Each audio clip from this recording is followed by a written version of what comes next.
अनाज मंडियों में सोयाबीन की आवक बढ़ने लगी है। किसानों को उनकी फसल का उचित दाम मिल रहा है या नहीं, इसकी जानकारी लेने के लिए बुधवार को कलेक्टर आशीष सिंह ने लक्ष्मीबाई अनाज मंडी का दौरा किया।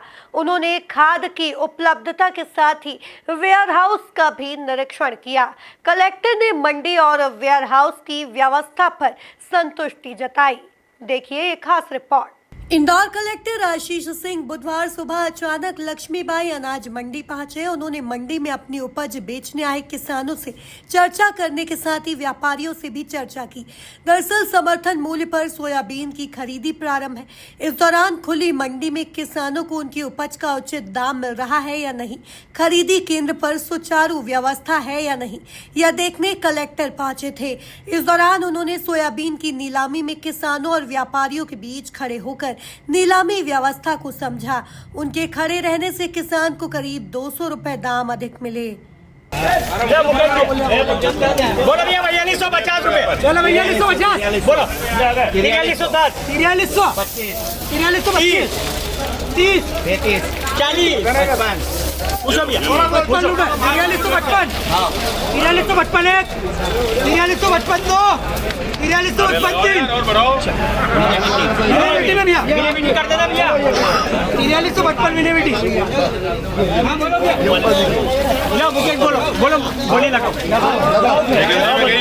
भैया 4355 आईडी को इधर 15 30 30 50 55 70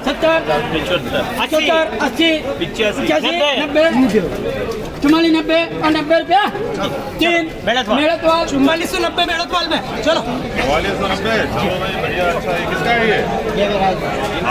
इसके बाद कलेक्टर विपणन केंद्र पहुंचे, जहां किसानों को खाद और डीएपी वितरित की जा रही थी।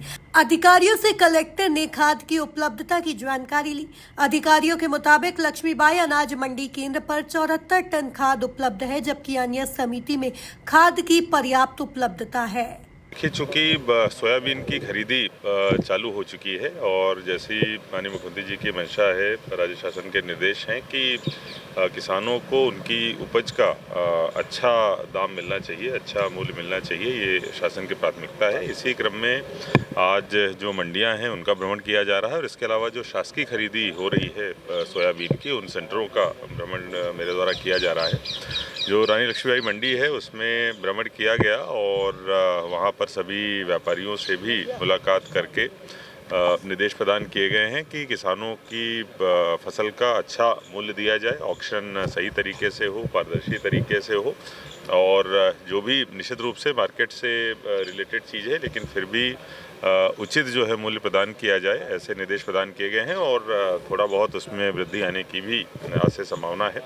इसके अलावा मंडी से संबंधित कुछ एक दो समस्याएं भी लोगों के द्वारा बताई गई कि वहाँ पर कुछ अतिक्रमण है जिसको हटाए जाने की ज़रूरत है, इस संबंध में निर्देश दिए गए हैं।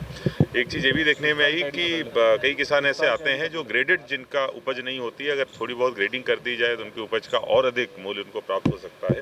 उसकी ग्रेडिंग मशीन लगाने की कार्रवाई हम लोग मंडी में चालू करेंगे।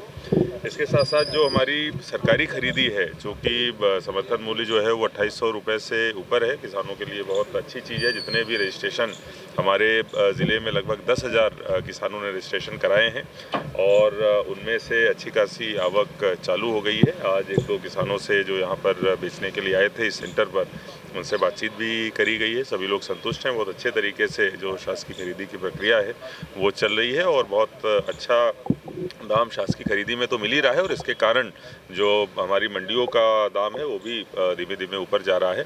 इस पूरी प्रक्रिया पे हम लोग नज़र बनाए रखे हुए हैं। बहुत अच्छे तरीके से सारी प्रक्रिया संपादित हो और किसानों को उनकी उपज का अच्छा मूल्य मिलता रहे, ये हमारी प्राथमिकता है जिसमें हम लोग काम करते रहे। 25 से 29 इंदौर में एक मंडी निरीक्षण के बाद कलेक्टर इंडस्ट्रियल एरिया स्थित केंद्रीय वेयर हाउस पहुंचे, जहां खरीदी के बाद सोयाबीन स्टॉक की जा रही है।